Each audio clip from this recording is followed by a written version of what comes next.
¿Qué tal, familia de YouTube? Hoy tenemos a Bitcoin haciendo un nuevo máximo por el año 2024.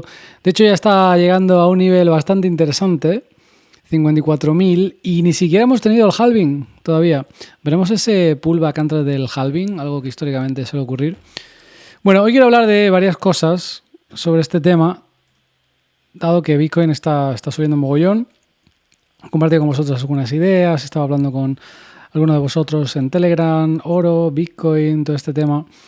Quiero compartir algunos datos on-chain con vosotros, bastante interesantes. La última vez que vimos datos on-chain fue en febrero de 2023, ¿vale? Yo, de hecho, os publiqué este vídeo, como podéis ver aquí, en febrero 2023, donde os decía: los datos on-chain, al menos 6 datos on-chain nos marcan que esto es una oportunidad generacional de compra. Estamos ante la mejor oportunidad de compra de Bitcoin.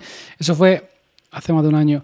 Cuando publiqué este vídeo, pues todos los gurús decían que Bitcoin no había que tocarlo ni con un palo. Y ahora parece que muchos de esos mismos están enamorados de Bitcoin, ¿no? Seguro que sabéis de los que hablo. El caso está en que estos datos on-chain que analizaba en ese vídeo hace un año tenían razón y no hemos vuelto a ver esos precios de por aquel entonces, que estaban en torno a los 20.000. Bastante interesante, ¿no? Y uno de los gráficos que estábamos viendo en ese vídeo, cuando lo publiqué, era este que llaman el indicador de MVRVZ, ¿vale? Donde básicamente se mira el valor de capitalización de Bitcoin con el valor realizado, y en base a eso se realiza una desviación estándar para ver cuál es el valor real en relación al valor realizado. Uno de esos datos que veíamos, ¿vale?, es que desde 2022 y comienzo de 2023 estamos en una zona de infravaloración de Bitcoin, ¿no? Donde esos datos on-chain nos están diciendo es la mejor oportunidad de compra. Pero obviamente todo el mundo pensaba que Bitcoin iba a cero, no había que tocarlo ni con un palo, que los bancos centrales iban a volver al patrón oro y todo el mundo quería comprar oro, a pesar de que el oro no ha hecho ni mierda. Obviamente está muy controlado, no quieren que se mueva mucho más de 2.000. Algo que podría pasar con Bitcoin ahora que los bancos ya se han metido con los ETFs y tal, ¿vale? Porque eso es lo que le ocurrió al oro. En el momento en que los bancos, Wall Street comenzó a entrar en el mercado del oro con derivados y con ETFs, el oro nunca volvió a ser el mismo. No sé si ese es el mismo destino que le espera a Bitcoin, ¿vale? Pero bueno, vamos a ver qué nos cuentan estos datos on-chain, porque son bastante interesantes. Y es bastante interesante, ya que hablamos de ETFs y oro y Bitcoin y tal. Esto es un artículo que se publicaba en Bloomberg y está en Twitter también, lo compartía con vosotros en Telegram, donde se hablaba de cómo se han visto pues grandes entradas de dinero a los ETFs de Bitcoin, obviamente, mientras que los ETFs de oro pues han estado, lo que son los flows de capital han estado disminuyendo, ¿no? Y de hecho esa disminución o ese poco movimiento del oro ha favorecido que Bitcoin atraiga mucho más capital, ¿no? Entonces incluso especulaban aquí de que posiblemente en 2 años lo que son los ETFs de Bitcoin podrían tener mayor capitalización que muchos de los ETFs de oro, dada que esta es una especulación, ¿no? Que lo que estamos viendo ahora mismo con Bitcoin. Pero bueno, vamos a ver qué está ocurriendo con Bitcoin. Mientras grabo este vídeo estamos en 54.548, bastante interesante. Daos cuenta, es el precio más alto de 2024 y obviamente estamos muy cerca de los máximos que hemos estado viendo en el ciclo anterior. Obviamente todavía falta hasta ese casi 70.000, 67, 78.000. Pero bueno, bastante interesante. Entonces, ¿qué nos cuentan estos datos on-chain? ¿Qué estaríamos viendo? ¿Vale? Pues este es uno que me parece bastante interesante para empezar, ¿vale? Donde vemos velas semanales, la media móvil de 200 sesiones semanales. Y es bastante interesante ver cómo históricamente siempre Bitcoin ha estado respetando esa media móvil. De hecho, incluso cuando hemos estado abrazándola, ¿vale?, que fue pues el año pasado y justo cuando hacíamos ese vídeo, que estábamos por debajo aún todavía, siempre ha sido respetada. Y aquí lo que podemos ver es cómo todavía estamos en una zona de acumulación, ¿no? Esa zona azul. No hemos ido a ver los momentos en los que se desvía el precio muchísimo de esa media de 200 sesiones, que históricamente siempre ocurren después del halving, que como bien sabéis viene en abril. Entonces, bastante interesante, bastante bullish el gráfico de Bitcoin, ¿vale? no hay duda de eso. Y cuando vemos el modelo Stock to Flow, que muchos de vosotros seguramente conoceréis, pues más o menos indica lo mismo, ¿no? Todavía estamos a punto de llegar a ese halving y todavía estaríamos en un periodo de acumulación, como históricamente hemos visto, antes de que llegue el halving y supuestamente comience el verdadero mercado alcista, ¿no? Que siempre suele ocurrir después de ese halving. Vamos a ver si esta vez es diferente o no, pero es bastante interesante ver cómo el precio se está disparando. Para mí hay un indicador que históricamente ha sido muy certero y lo he utilizado muchas veces desde 2017, que es el P-Cycle Top Indicator. Este indicador nos muestra con cierta fiabilidad, certeza, dónde están los techos de mercado. En el momento en el que vemos que se cruzan la media de 350 sesiones con la de 111 días, ¿vale? Históricamente hemos visto picos de mercado. Siempre hemos tenido un cruce. El año pasado, no el año pasado, sino el ciclo anterior, el de 2020-2021, fue bastante peculiar porque el P-Cycle nos marcó un pico cuando el mercado hacía máximos en abril y luego tuvimos un máximo un poquito más alto, ¿vale? Pero ahí ya se habían separado esas medias. Daos cuenta como ahora estarían trabajando en paralelo, casi, y en el momento en el que vemos que se crucen, yo personalmente empezaré a vender cositas, ¿vale? Todavía no estamos ahí, todavía queda bastante, todavía podemos ver precios mucho más altos, pero este es un indicador que me gusta mucho. Vamos a ver este otro indicador, que es el arco iris de Bitcoin, seguro lo habéis visto por Twitter, por ahí. Es bastante interesante, ¿no? Es como que nos marcaría distintos niveles en esa gráfica logarítmica donde estamos.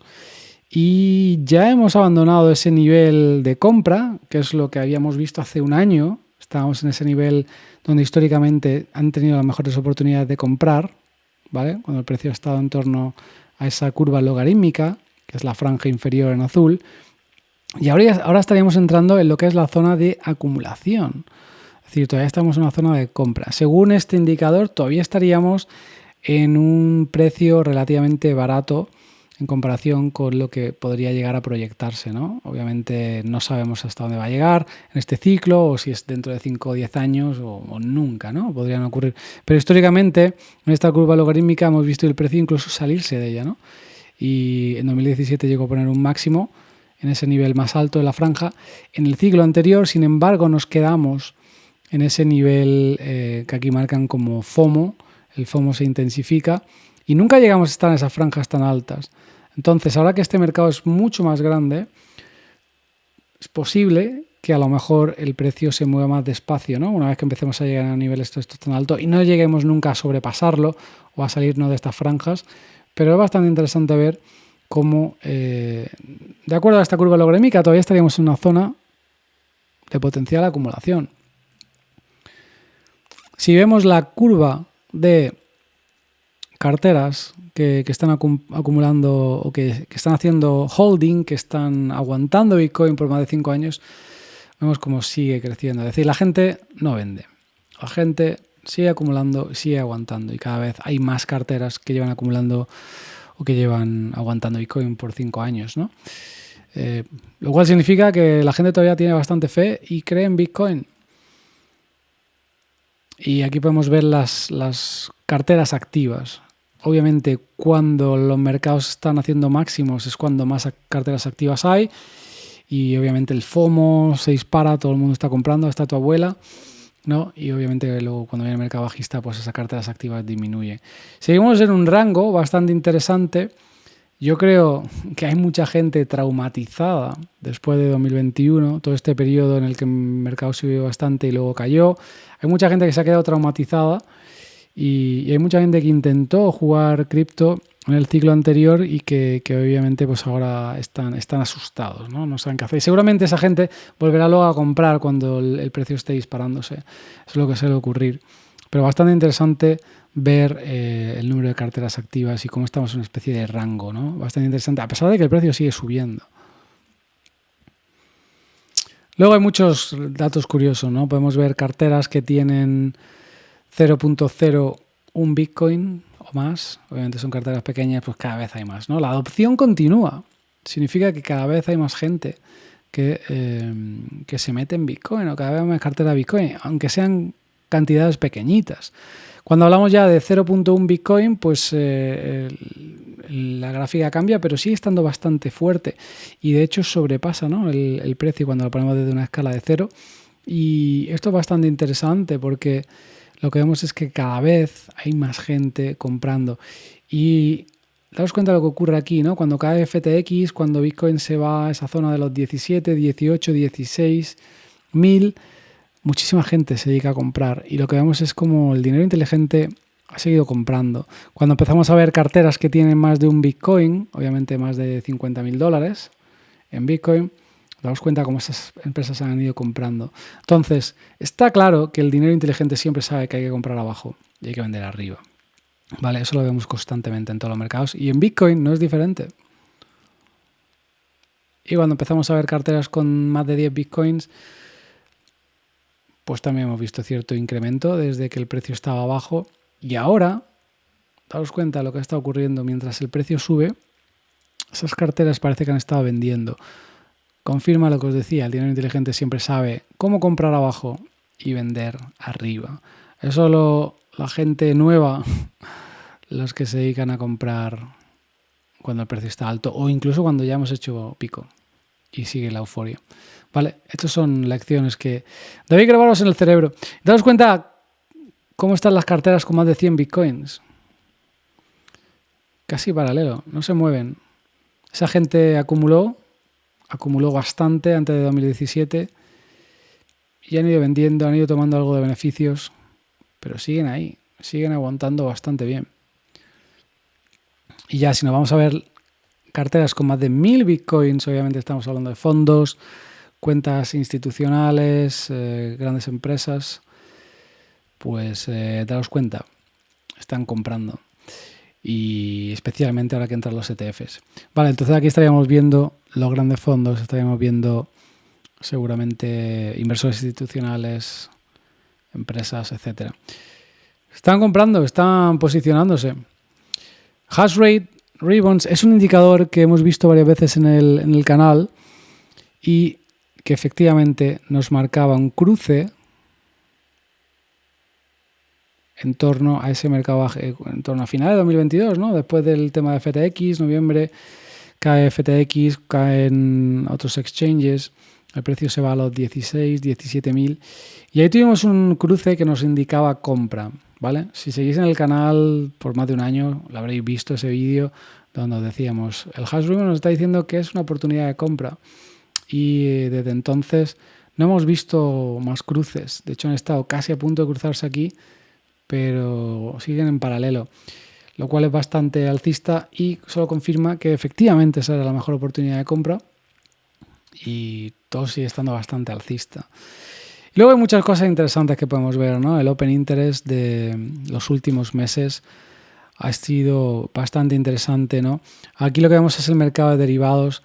Si hacemos una visión de enero-febrero, lo que vemos es como exchanges, Binance en amarillo, Bybit en azul, BitMEX en turquesa o KX en morado, Bitfinex, etc.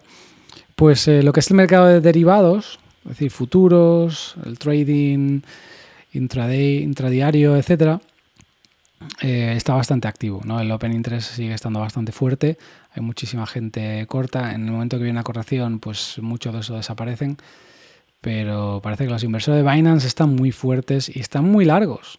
Es lo que estamos viendo. Ahora mismo hay muchísima gente apostando por esto y bien posicionados, ¿no? Pensamos lo siguiente, estamos en 2024, sabemos que vienen elecciones en Estados Unidos, sabemos que es probable que la Fed corte los tipos de interés en algún momento y vayamos a un mercado de tipo de interés más bajos donde el acceso a capital es más fácil. Eso suele estimular las economías, ¿no? No sabemos si van a imprimir en algún momento o no, es posible que lo hagan después de las elecciones. Entonces hay mucha expectativa, mucha euforia y obviamente Bitcoin o el mercado de cripto es un activo de riesgo, en mi opinión, y obviamente se beneficia de un mercado así. Entonces ahora mismo el mercado está esperando y descontando esa bajada de tipo de interés, ese periodo de acceso a capital más fácil y ahí es un mercado donde todo se beneficia. Que luego venga la inflación, que se devalúe el dólar, que ocurra lo que ocurra, simplemente va a beneficiar a Bitcoin, en mi opinión, especialmente una devaluación de la moneda, que es muy probable que ocurra. Y vamos a ver cómo evoluciona. Por lo pronto, los datos on-chain lo que nos están diciendo es que las mejores oportunidades de compra obviamente ya las hemos visto. Es probable que no volvamos a ver esos niveles y que esto tiene pinta de seguir hacia arriba, ¿no? Sobre todo cuando vemos modelos como el Stock to Flow. No hemos hecho pico.